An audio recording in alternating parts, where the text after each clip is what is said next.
नमस्कार मित्रांनो, गुन्हेगारी क्राईम स्टोरी चॅनलवरती सर्वांचं स्वागत आहे. तुम्ही व्हिडिओ बघता पण लाईक करत नाही, प्लीज लाईक करत जा. चॅनलवर नवीन असेल सबस्क्राईब नक्की करा, म्हणजे आम्हाला मोटिवेशन भेटतं व्हिडिओ बनवण्यासाठी. सपोर्ट करा प्लीज. तर आजची स्टोरी आहे पुण्यामधली.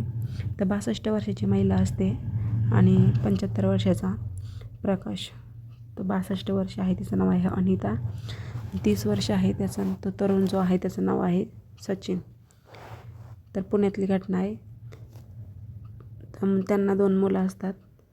प्रकाश आणि अनिता यांना 2 मुलं असतात. ते बाहेर जॉबला असतात. चांगलं असतं सगळ्या गोष्टी, घर वगैरे सगळं व्यवस्थित असतं. सगळ्या काही गोष्टी असतात. मुलं दर महिन्याला पैसे पाठवत असतात.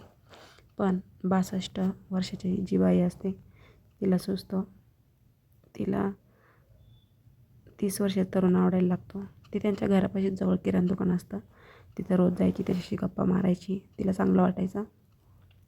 असेच त्यांची ओळख होते. आणि तो गरीब असतो, त्याला बायको असते, 2 मुले असतात.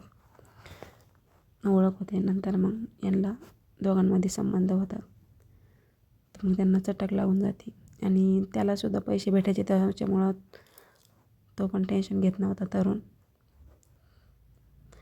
तर मजा मारायला भेटायची, वरून पैसे भेटायचे. आणि ही जी 62 वर्षाची महिला आहे, हिचं नाव रिटायर झालेलं असतो प्रकाश. पेन्सिल येत असते, सगळं चांगलं असतं, त्याच्यामुळे ती त्याच्यावर पैसे उधळत असते तरुणावर.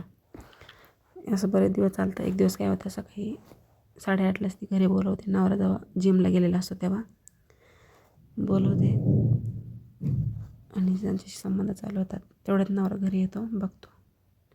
तर त्यांना वाटतं आता सगळं कळलं, आता आपली सगळीकडे बदनामी होईल. हे दोघं मिळून त्याला मारतात. तो काय करतो, उशी ठेवतो तोंडावर. ही काय करते, किचनमधून चाकू आणते आणि त्याला मारते. तो जागेवरच जातो, तिचा नवरा प्रकाश. त्यानंतर आता हा तरुण, याला वाटतं आता हिचा नवरा तर मेला, आता सगळं ही आपल्या मागं लागेल, आपल्याला तर फॅमिली आहे. तो हिला पण मारून टाकतो. दोघं पण तिथंच रक्ताच्या थारोळ्यात पडतात आणि जागेवर जातात. हा तिथून पळून जातो, सोनं वगैरे, घरातले पैसे वगैरे घेऊन, की असं की पोलिसांना वाटेल की इथे चोरी झाली म्हणून. पण सत्य कधी लपत नसतं. पळून जातो. त्यानंतर CCTVमध्ये बाहेर दिसतं, बाहेर कॅमेरे असतात. मग त्याला पकडतात. तो गेला आता जेलमध्ये. मुलं होते, मुलं दर महिन्याला पैसे पाठवायचे आईवडिलांना. पण आई काय करायची, जो 30 वर्षीय तरुण होता सचिन, त्याच्यावर उधळायचे पैसे. तर बघू शकता आजच्या स्टोरीतून तुम्हाला काय वाटतं. देवपूजा करायच्या वयामध्ये असे रिकामे चाळे केले तर त्याचा एंडसुद्धा असा भयंकर झाला. अनैतिक संबंधामुळे असे प्रॉब्लेम 100% होतात. चला तर भेटूया नेक्स्ट व्हिडिओमध्ये.